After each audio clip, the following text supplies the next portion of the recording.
Pandongaku pandongamu muga-muga sak bubare wayangan iki kulawarga agung Eyang Putri priya setya budi raharja umume warga agung ing Jedhes Kenep Sukoharjo makmur kene pinaringana dirga yuswa panjang umur sehat walafiat ana perantauan ana ngendi wae kabeh pinaringan wilujeng putra wayah trah Eyang priya setya budi raharja muga tansah pinardawa kamulyane amin Allahumma amin.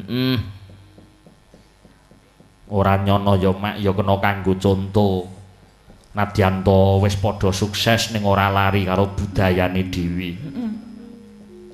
Toracak piyayi kene iki tekun ngibadah ning ora nyirik nyang seni. Ya iya. Pancen wong urip ki lamun ora nganggo seni ki kurang prayoga. Ana tetembungan hidup dengan seni menjadi lebih indah. Hidup dengan agama menjadi lebih terarah. Hidup dengan olahraga menjadi bergairah. Lah nak nduwer iki nduk, hidup banyak utang gelisah. Nah iya, mula sembah nuwun nyanya. Diwalik laras pelok. Nah iya, iki ning nawala kang lumarap. Nah iya. Konjuk dumateng Mbak Cangik nyuwun lelagon meh rahina kalajengaken pangatak. Nah iya. Kapurwakan bawa dandang kula luk suling. Badhe kula sengkuyung bawanipun saking sesepuh paguyuban trah Eyang Merta Semita Pawarta. Nah iya. Harja Wiguna. Nah iya. Dicaosi wektu sik. Sing laras-laras sik nok. Nah iya. Monggo konjuk dumateng Bapak Harja Wiguna wekdal sawetahipun ngaturaken. Ya Mataraman. Tutuk.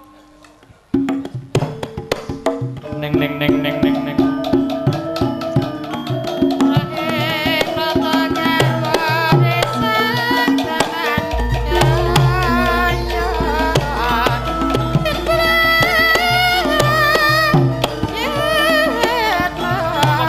Monggo. Majenge mawon Bapak monggo.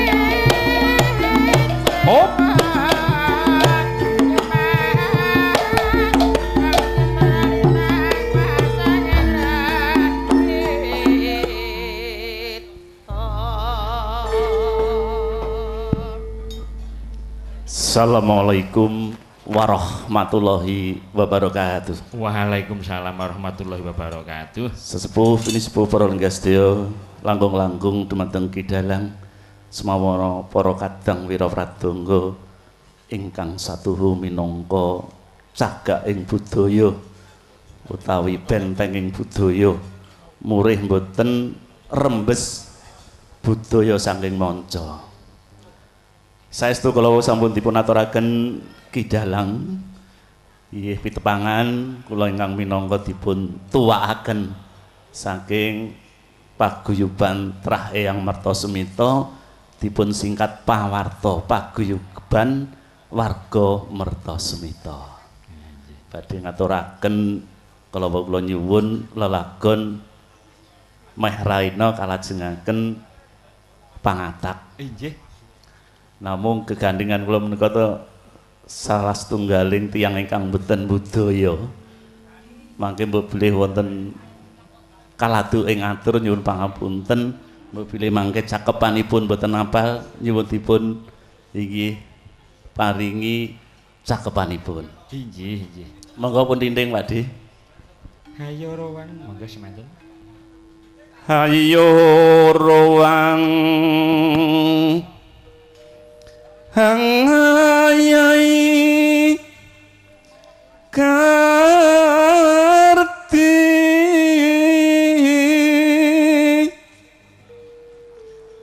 nora kendat pambangunan ning desa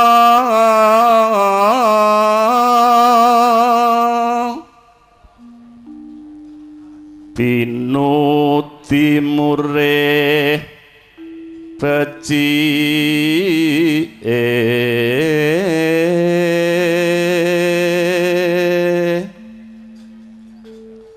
supaya tansah maju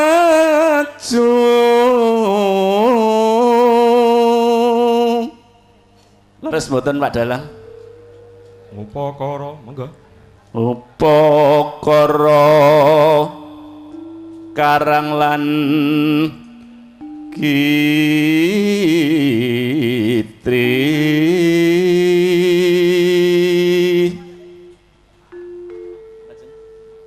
guyub rukun guyub rukun tumandang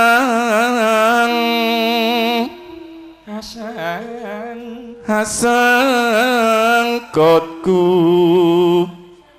merakot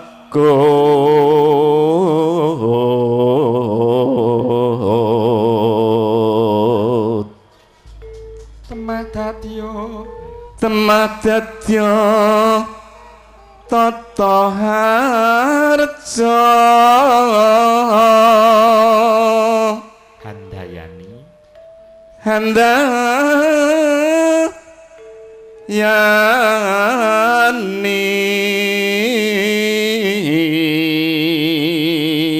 murah sandang pangan yekti murah sandang pangan yekti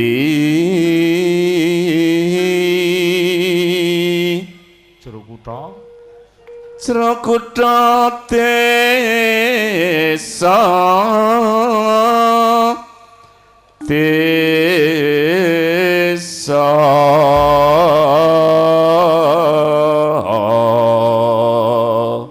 matur nuwun Ki Dalang. Nggih, sami-sami. Saiki sing sepuh sik saiki. Lah ya. Bumul Merahina, Bu. Nenano nilung. Wes Merahina.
Ya niken genti Merahina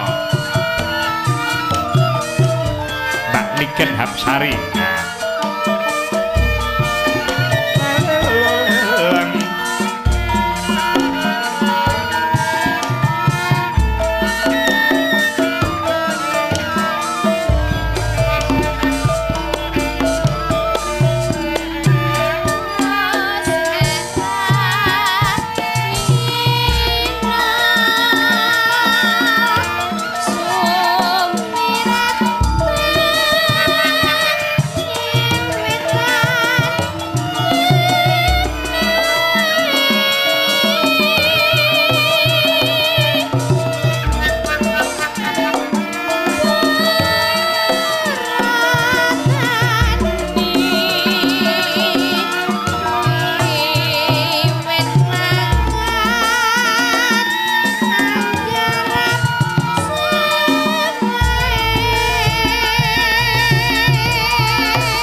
terus digarap metele. Ha iya. Kaya biasane ki kelanganane Mas Mursid sapa Mas Sarwoto utawa Mas Ndower ya melu sowan.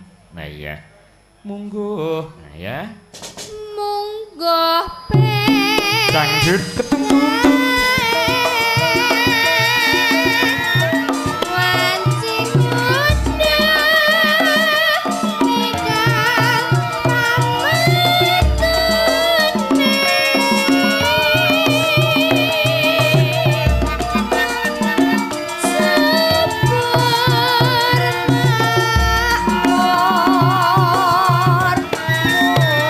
Semarangan. Yuk.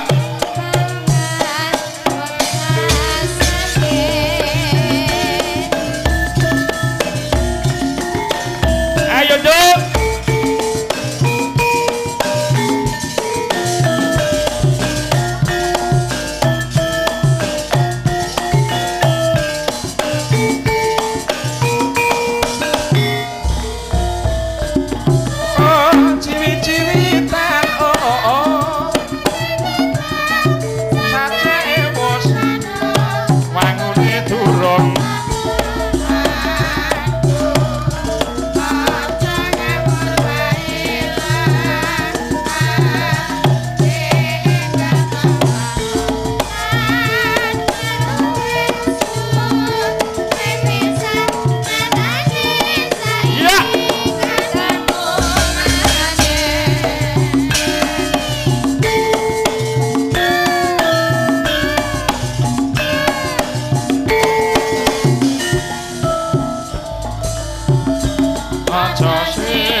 Sangka suara suling.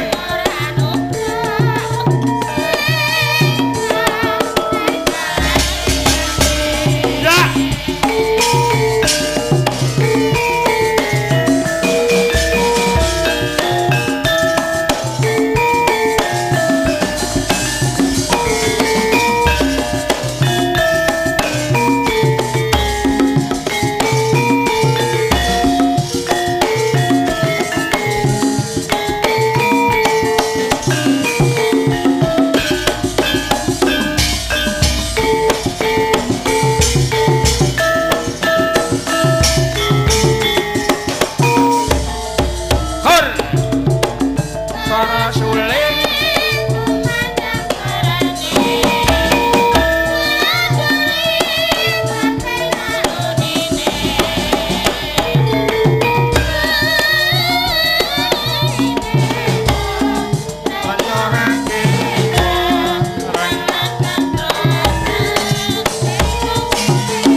Aduh, sugeng dalu Mas Kaji. Sugeng dalu Mas Sarwoto Dwer. Ah, dalu ki anu panjenenganipun Mas Mursid Raharjo. Ugi taklim katur panjenenganipun Eyang Putri Priya Setya Budi Raharjo. Wis pancen tilase piyayi ayu ki wis tetep ngibadahi ya komplit. Iki wujude tasakuran. Tasakuran Mas. Miras mantes halal bihalal. Halal bihalal. Arep kowe dagelan cara penyampaianmu aja kaya dagelan Ya nganggo muka dimas sing apik. Kaya para kiai, para ngalim ulama kae syukur aja guyon sik ngono. Ayo, matur sing becik muka dimas sik. Pancen 150 ki ya kerkasane iki. Nggih. Assalamualaikum warahmatullahi wabarakatuh. Waalaikumsalam warahmatullahi wabarakatuh. Kaya dai juta umat Pak Zainuddin saiki. Satu hal yang perlu kita bicarakan bahwa pada malam hari ini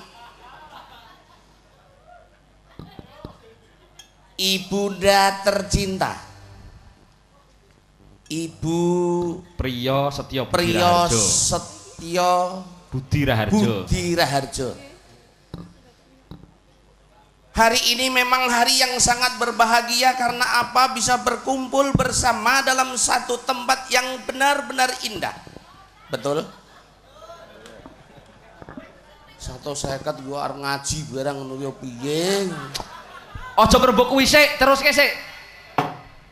Rasa syukur yang benar-benar kita terima pada hari ini sehingga ibunda tercinta diberikan suatu panjang umur sehingga dapat berkumpul kembali satu keluarga.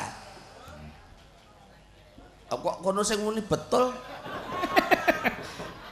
Iki sak liyane tasyakuran halal bihalal.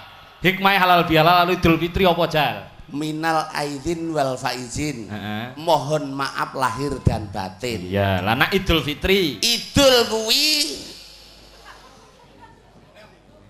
Idul Fitri kembali kepada kesuciannya, kembali kepada fitrahnya. Nah, berarti kosong-kosong ya, Mas. Iya, sakwise nindakake ibadah sesasi ya kuwi. Wah, mepet tenan poso kuwi wabeh iso tak pet aku. Nah iya, kowe ngerti tegese poso? Poso kuwi ayo nyegah dahar, nyegah hawa nafsu kuwi poso. Liyane pos kuwi mandek so kuwi rasa dadi do ngendhekake rasa dadi nek awan iki ora do klitih ngono.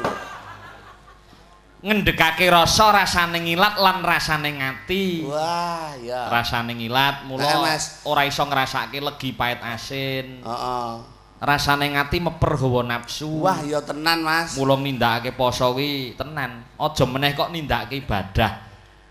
Turune utawa sarene wong ibadah poso kuwi wis kelebu ngibadah. Wah, aku ki tenan wayah poso ki rezekiku melu poso, Mas. Ngapa? Atek ora, sampean ketok wingi safari dalang kuwi ya entuk gota. Lah nek dagelan poso sing nanggap sapa? Aku ora perkara gotane ning tambah kawruh srawung lan pengalamane. Lho sing paling penting kuwi, Mas. Ya kelebu bengi iki contoh, Mas. Iya. Umpama wis duwe rezeki sing luwih, ya toh. Syukuran, tasakuran, nyambi zakat fitrah ngene iki. Tur nglestarekke budaya. Nglestarekke budaya. Sapa maneh nek ora kaya piyayi-piyayi kene sing nglestarekake timbang dimaling karo negara manca. Nah, kuwi Mas. Mula aku dhewe ya melu prihatin bengi iki. Wah, Mas Mursid ki lek telepon ki arep malam tebir kae. Piye? Ana tanggal 4 nganggur, Mas. Wah, paringane tasih nganggur niki aku ya. Heeh. Wah, iki genah aku. Wah, niki ya piyai karang Piyai Derma, Mas. Heeh. Yuk ngono ki langsung. Nggih, mengke kula tak mangkat dhewe aku ya ngono. Kok teko tanpa rembukan bareng pun Mas beres mboten usah rembukan rikuh nek oleh kula. Jenengan niku piyayine ya bener-bener raharjo tenan. Ha iya. Tak kon nyalon nganu wali kota, Mas. Sapa? Mas An Mursid Raharjo. Ya ora masalah apa mau kepareng lan kersa. Wah, jan piyayine ya ketok ganteng tenan. Lah iya. Iki ngene, Nduk. Napa? Iki mau ra mung Mas Mursid sing pengen tepung lan srawung lawan kowe. Heeh. Kadange sepuh ya kadangku ingkang lenggahing Palembang. Wah. Jan Bapak Untung Wijaya kepengin Untung Wijaya. Heeh, mau wis pesen karo aku. Alhamdulillah. Mengke lembukan kula pengen gocek kalih Pak Duwir. Wah, nggih. Ayo, kagem Pak Untung monggo tepuk tangan untuk Pak Untung Mataraman, yo.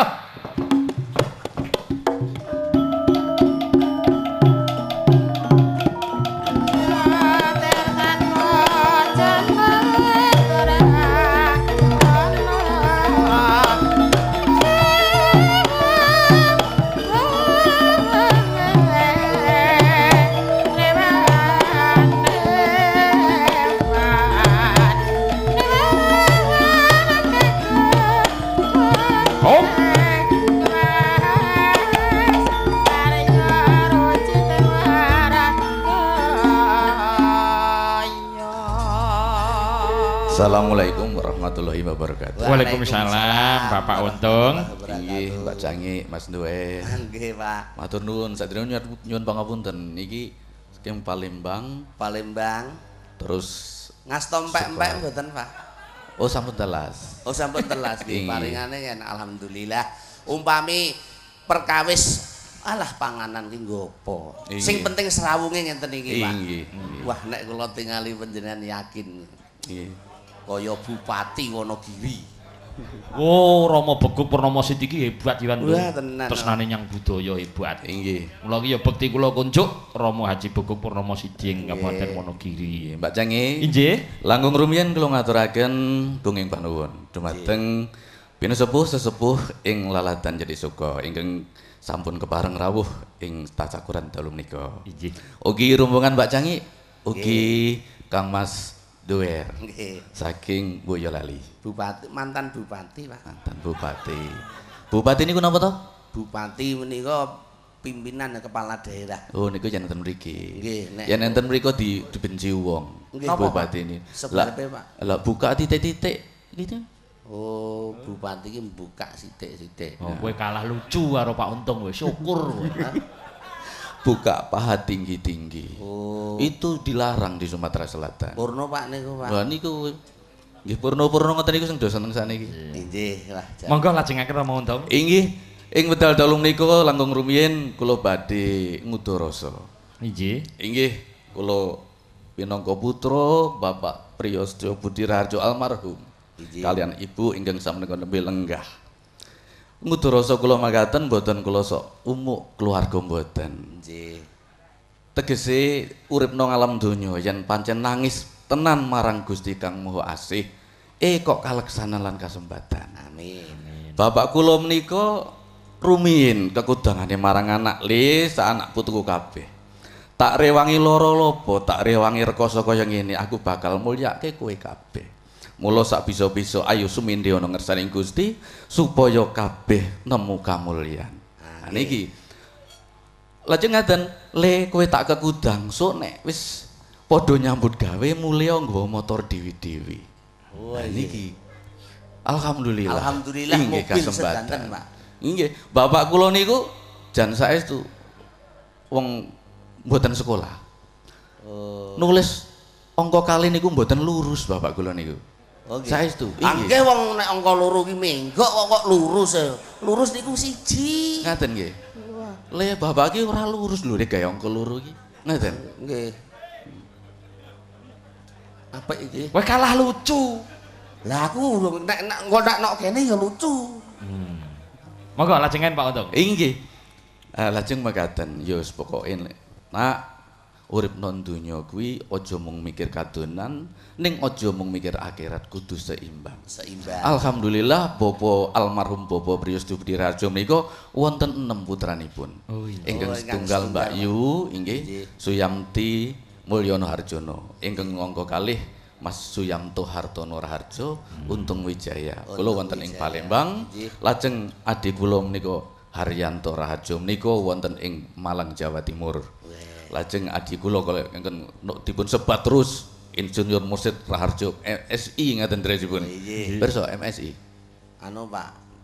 MSI menika anu. Apa to MSI? Syukur kowe ora mudeng kok. MSI iki aku mbiyen iki pas anu kuliah nggon MSI kuwi aku terus ora mangkat kok. Napa Pak? MSI itu menguasai segala ilmu. Oh, Kula adik kula sing paling pinter nggih sing ten Semarang niki. ilmu bahasa. Terus sing sregep wayangan nggih nembe Mas Mursid. Nggih Inggih. panjenengan nggih kaya Mas Mursid. Insyaallah. tawa-tawa. Lho sapa ngerti yang Palembang karo kowe, ngono ora elok. Oh biasane angger nang luar Jawa ki mboten usah ngasta dagelan ngono. Menguasai segala ilmu termasuk ilmu pendidikan, ilmu pengetahuan yang lain termasuk ngapusi bojone. Wah. Nggih, sami kalih dalange niku pinter seni ning matematika goblok, Pak. Saestu. Anu iku 50 tambah 50 mung 90. Nggih. Ngaten. Dalang niku ngoten niku. Aku biasa ngono ki terus dipatak cempolo dadi aku. Lajeng monggo. Ingkang ke angka 6 nggih. Enam. Yang 6 menika adik kula Insinyur Basuki Yono ing samenika wonten ing Bekasi. Bekasi. Alhamdulillah bapak kula bodho saestu nanging mboten kok umuk putranipun ingkang sampun gelar S2 3 orang. 3 orang. S1-nya 1 orang. Kula S3, Pak. Inggih.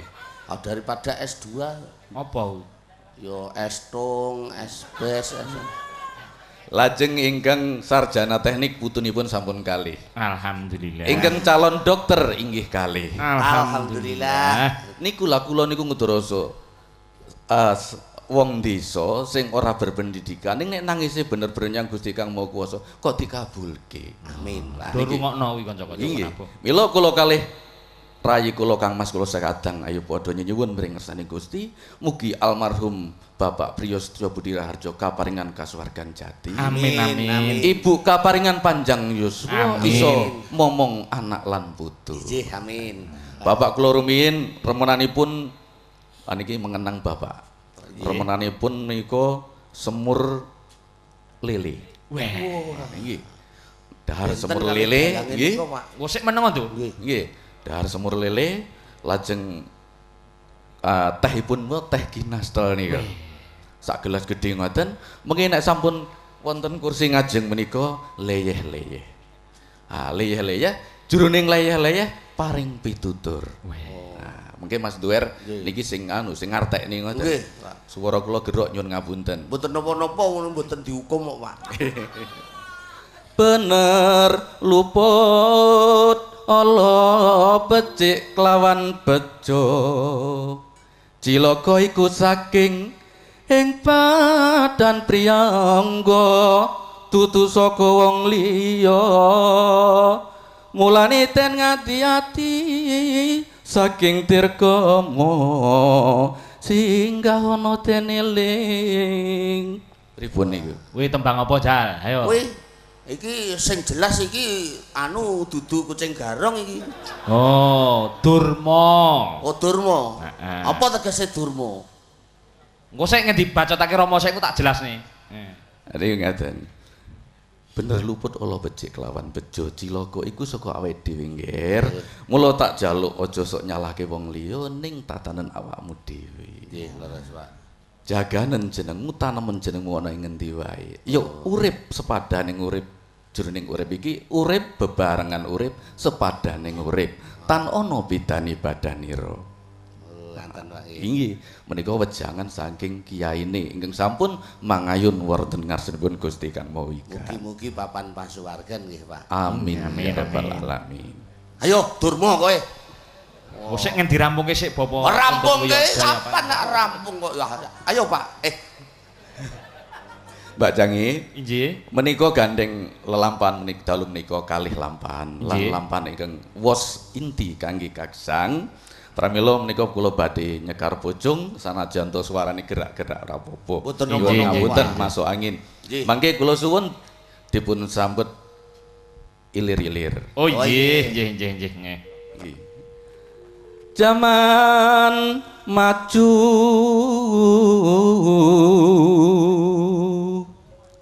akeh wong lakune kliru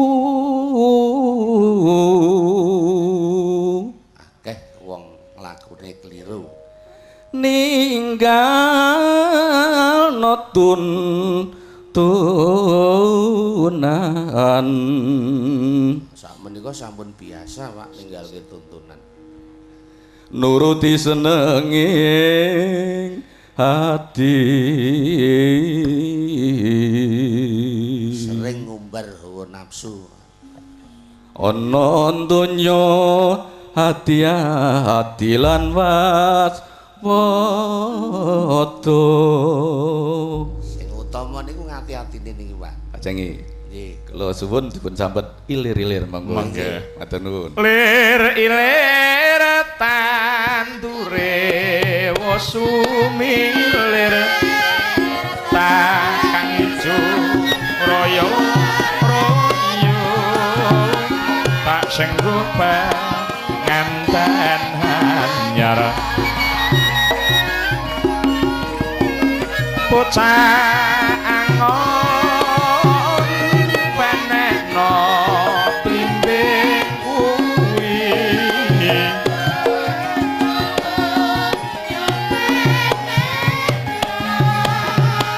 kanggo masuk toto piro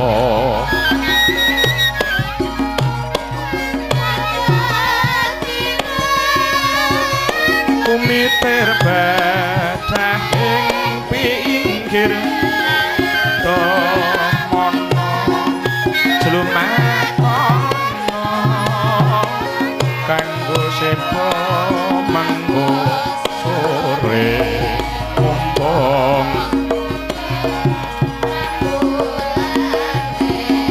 mumpung jembar kalangane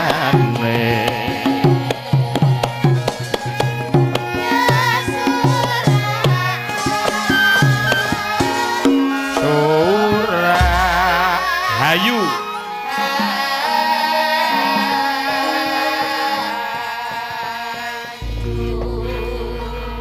sembah nuwun kunjuk Bapa Untung Wijaya ingkang lenggah ing Palembang. Mula ngiras mantes kula matur mbok bilih Sekar Pocong kula wau badhe kula bundeli. Kok dibundeli? Tak bundeli tak nggo tambahan kawruhku. Oh, tak kira bundeli ning tapeh. Gitu Mas. Dadi bundeli iki tegese kuwi dieling-eling gen iso dadi ilmu ngono ya. Heeh, ilmu sing manfaat. Iya. Nah, terus dibacotake tembang ilir-ilir. Ilir-ilir ya. Kuwi anggitane para wali. Oh. Nah, sing nganggit kuwi Kanjeng Sunan Giri sing nyempurnakake Jeng Sunan Kalijaga. Lir-lir tandure wis sumilir kang ijo raya-raya tak sengguh penganten anyar. Tegese Bocah angon penekno blimbing kuwi, tegese mumpung kowe kuwi isih nom, isih jembar jangkahmu, isih amba sing dadi gegayuhanmu. Peneken blimbing kuwi. Mongko blimbing kuwi umume kuwi gligirane kuwi ana 5. 5 Mas. Dadi yen urip ngrasa agama Islam, rukun Islam kuwi tindakno mula jenenge Islam. Ingin selamat laksanakan ajaran Muhammad sallallahu alaihi wasallam. Iya. Ora enek ajaran Islam kon gawe kerusakan di muka bumi ora enek. Iya, Kon bledoske bom iki gak enek. Ora ana. Lunyu-lunyu penekno kanggo masuh dodotira, kanggo masuh jiwamu. Lah kuwi mau nak perkara 5 mau kuwi nak wong Islam kuwi rukun Islam ning nak wong urip ning Indonesia Pancasila kuwi aja mung diapalake. Mas kudu diamalake. Heeh. Mula aku kadang ya prihatin Mas. Piye? Saiki Pancasila iki kaya-kaya wis do ilang gaune. Heeh. Atik ora to iki bukti iki yo bojoku kuwi to Mas. Saking-sakinge jan tresno tenan karo Pancasila. Wah, ang meteng gedhe nglairke mak procot ngono iki yo kelingan karo sing gawe urip. Terus duh ya Allah Gusti pun paringi jabang bayi ingkang sehat jasmani rohani. Lho, kuwi bojoku Mas. Padahal sing gawe aku kuwi. Kowe iki mung lantaran kok lek gawe piye to kuwi? Ayo mergo kuwi ana meneh ora beda karo anu panjenengane Ibu Eyang Sepuh. Yang Putri. Yang Putri. Tenan to. Wah, syukuran to gawe banjaan 100. Iya. Sing teko 76 kon nggawa loro wae emoh. Sebabe? Sebabe apa mikir kancane iki mau kemanusiaan. Weh. Sisan lho sing buktine kasunyatan keluarga padha kumpul. Iki ya sesuai karo Pancasila. Sing nomor 3. Persatuan. Persatuan Indonesia. Iya. Ning aku iki kadang karo nggon persatuan ngono ki wedi kok Mas. Wedi piye? Oh, kuwi RT lurah-lurah kuwi anggar pidato mari kita tegakkan persatuan dan kesatuan. Kok akhir-akhirnya terus urunan. Lho ora masalah nyengkuyung pembangunan kok. Oh iya ki nek pas lancar kaya aku ki pas lancar gaweane nek ora lancar. Warga negara sing apik iki PBB tepat pada waktunya. Oh, kaya kene iki Mas. Nyonto piyayi jetis kene. Oh, jetis. Keamanan ketertiban ora mung dipasrahke Pak Polisi, Pak Tentara, Pak TNI. Iya bener Mas. Ning seluruh masyarakat wajib bela negara contone. Heeh. Sis Kampling. Ya, Sis Kampling. Rondo kampung. Hebat Mas kene iki. Tenan. Peraturan ya padha dijaga, undang-undang ya padha dijaga. Iya. Wong jetis kene Mas, piyai jetis. Heeh. Saking hebate karo undang-undang Mas. Ngugemi tenan undang-undang. Ana wong nguyuh bar maghrib lho dicekel. Wong lanang nguyuh. Wong lanang nguyuh lho dicekel. Mosok. Ayo nek ora dicekel pancel beret rono, pancel beret rene kok ya. Kumitir bedhaing pinggir damana jlumatana kanggo seba mengko sore. Tegese Mas. Tegese mumpung urip ning alam donya ki kaya aturku ngarep mau. Heeh. Golek rejeki sing halal sakake kaya-kaya wonge arep urip terus. Ah. Ning ibadah, seneng sedekah jariyah, Ya. ngabekti lawan Rama Ibu kaya-kaya timbalane sing urip sing gawe urip wis cerak. Heeh, Mas. Nah, mumpung jembar kalangane mumpung padang rembulane ya surak hayu. Lho. Tegese surak. Surak ayu, kang Mas. rahayu. Oh. Nah. Wah, jan mula mbiyen ki piyai-piyai sepuh mbiyen ki nek nganggit tembang barang ki pokro karo kahanan ya. Wah, tenan. Ya, saiki dilanjut. Heeh, Mas. Nembang. Nembang. Isih siji sing urung tampil, Mbak Esther. Wah, jan. Yo ora ketung anu ya wong dawuh Mas Mursid. Pripun Mas niku lakune niku lakon bakun niku klasik napa? Nggih boten ketang setunggal nggih, medal aku campur sari nggih kangge sing nom-nom. Ha iya. Ya Kula jane nggih dicaosi. mumpun tratapan kalih Mas Mursid lho. Heeh. Nek perintah klasik apa ya fakir-fakir ngene iki apa njur ya piye? Ora katut. Muga-muga engko dikeki cangkriman neh ngono. Heeh, cangkriman neh biasane terus esuk tahun ngarep ya mesti ya wayahan. Lho, sesuk apitan gedhawan. Ya semoga-moga Mas Mursid tindak haji sih. Amin amin amin. Nah, Putra-putra sukses Ketok sekolahe. iki nek calon haji Mursid Terharjo. Haji Mursid Terharjo ketok iki nang nggon pikir kene iki nyeluk ki ayam tentrem ngono lho Mas. Heeh. Lho sinebutan haji kuwi hayuning jiwa. Iya. Wah, tenan diayu-ayu. Lan iki sembah nuwun konjo rekan-rekan saking RSPD. Uga rekan-rekan saking video syuting napa Mas? Tri Bintang saking mriki nggih. Saking Soko. Hebat saya sanget makarya sesarengan kalian Mustika Laras. Petel-petel piyayene Mas.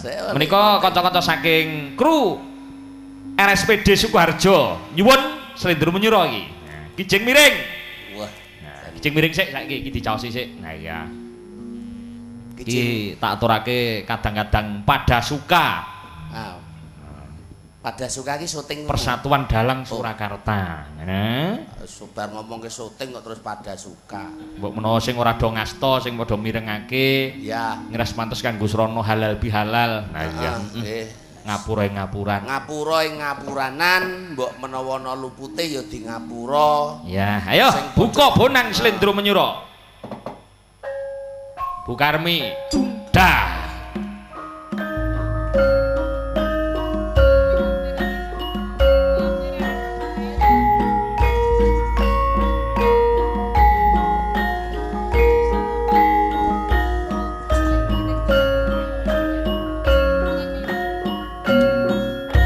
Iya.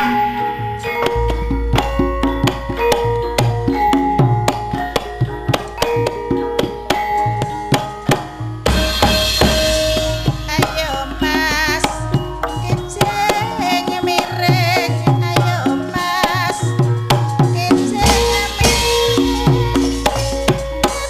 Paling ulang, apa setiap elak kenalah. Ayo Mas,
Diwalik belok saiki, Mbak Esther ya.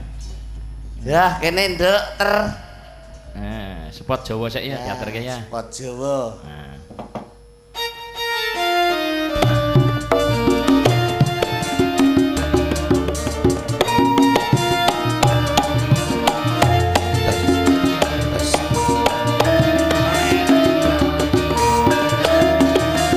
Ya, oh.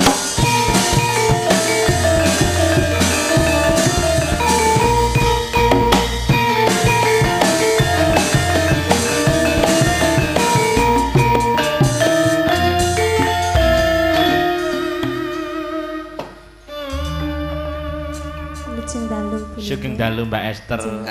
Ngaturaken lelagon produk Boyolali ingkang kawentar. Apa kuwi? Susu murni Boyolali. Wah, ya, dados. Ayo, Mas. Yuk, jaturke.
Nduk. Dalem Mas. Lakone dawa banget. Nggih. Engko dibacotake wanci Kang Prayoga. Ngaten nggih. Kripik gedang kripik telo sithik ding watone rata. Sego kupat segane liwetan ndum berkatan ndum slamet. Ayo Nduk. Lakone dibacotake dhisik. Sedaya kekirangan kalapatan nyuwun genging pangaksami wilujeng lelenggan. Kandhane Kang Sekara Gadung Wulan kembang nara kang esmu arum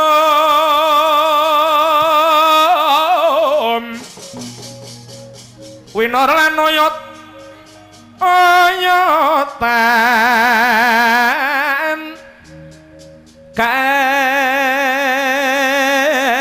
hatiku sumo mangambar-ambar mawuruh kuku sing tupaku melon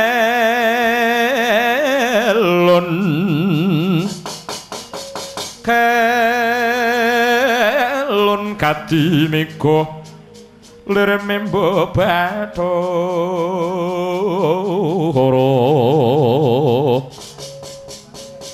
tan samara pamoreng suksma sinoksma ya winah ya ing asepi sumimpen telenging kalbu pambukaning warana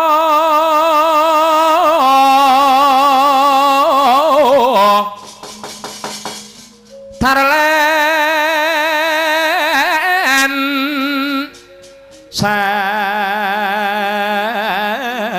saking liya playate luyup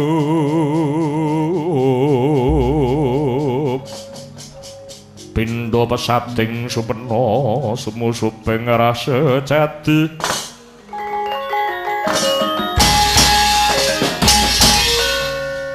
enggal ingkang cinarita gelisah kang munggel kawi kawusa pagelaran Jawi Negari Ngastina sang suman ngawi pura-pura piyak ngarsa tangkeping wuri anut lakuning pura ing Unipadining sang Bimanyu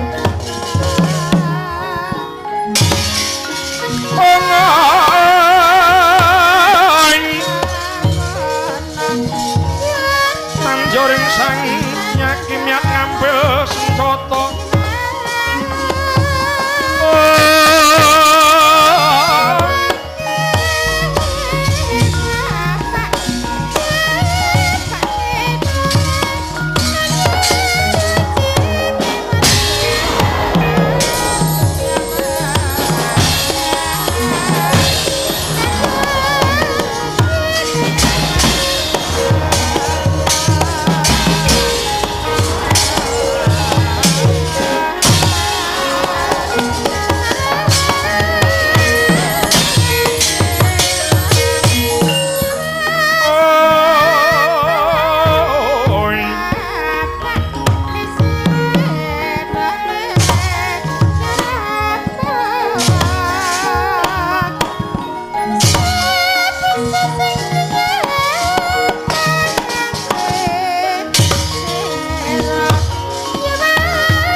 adu mawur mangapura murahan tengaraning ngajurit gong maguru gongso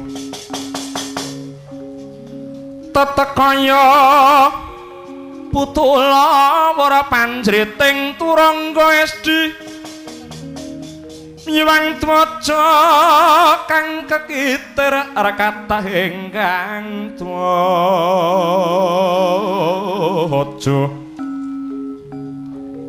twaca lelayu sepit woi